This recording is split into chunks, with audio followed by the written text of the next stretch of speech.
In 30 years, a lot can change. Things are very different now than they were in 1990. Back then, it was hard to find cheap short-distance flights, and the first smartphone didn't come out for almost 20 years. There were only 4 TV channels, and Google, Amazon, and Facebook didn't exist. So in today's video, we'll discuss what kind of world might we live in 30 years. However, before we begin our video, we would greatly appreciate if you would subscribe to our YouTube channel and press the bell icon. Let's get started. Healthy, productive, self-sufficient cities. George just moved into a building that was built in 2010. He knows that it is not the most energy-efficient home. He has, however, gotten detailed advice from retrofit experts who use satellite mapping technology to find ways to make homes more energy efficient and better for the environment. They gave him heat maps that show where the building loses heat, so he uses a special robot to install insulation under floors and inside walls.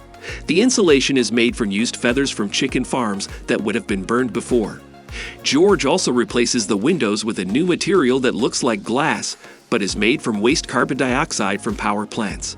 So his house is now a place to store carbon and reuse local waste, and he hasn't had to pay a lot to ship expensive building materials around the world. Rarely are new buildings or structures made with materials that have never been used before. Housing. Layla oversees a building that serves many purposes and makes both energy and food. She oversees the system that makes alga.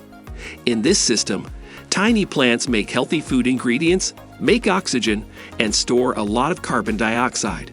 With this kind of artificial photosynthesis technology, buildings can now capture and store carbon.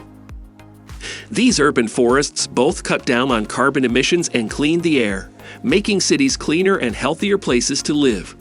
These kinds of buildings also make their own clean energy.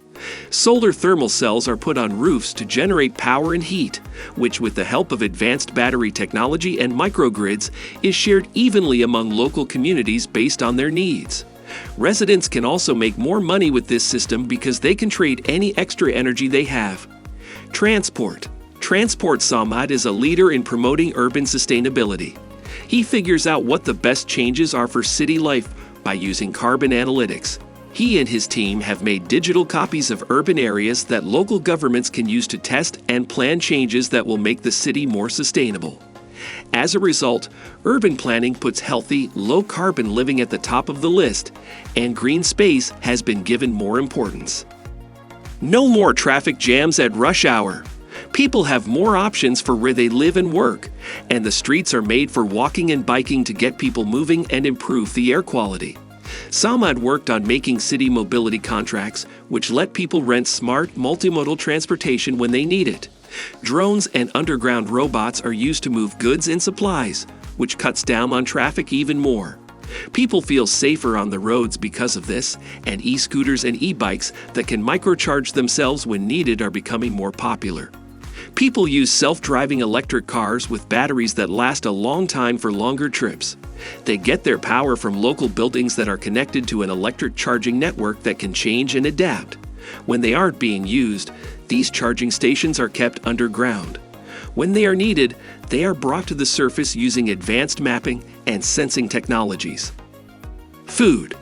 Erie and Billy run a supermarket hub. Because they work with aquaponic farms, everything they sell is grown in the area.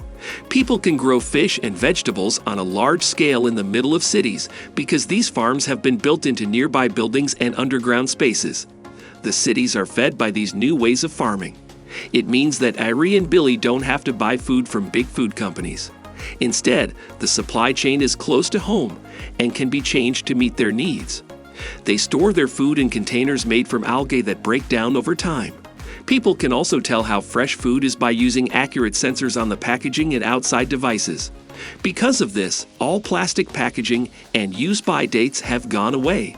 Erie and Billy's job is to stop food from going to waste. With these new ideas, they can run an exchange system to make sure that all food is sold or traded before it goes bad. For any leftover trash, they work closely with a building company that uses food waste to make new building materials for cities. Agriculture. Kofi oversees an apple farm. He uses cutting-edge technology to find out exactly how much of each nutrient is in the soil. This lets him keep an eye on any changes in the soil's microbial content and take steps to make sure the soil's health is getting better over time.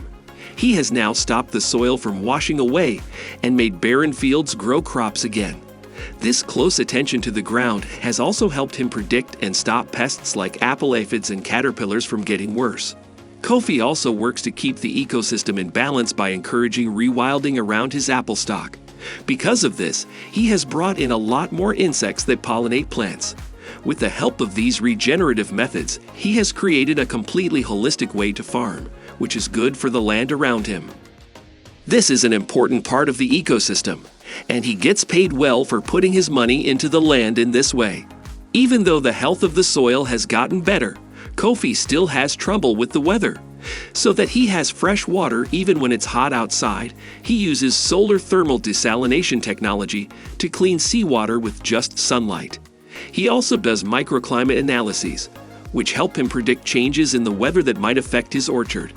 He just planted new apple varieties that have been adapted to the climate and will do better in rough weather.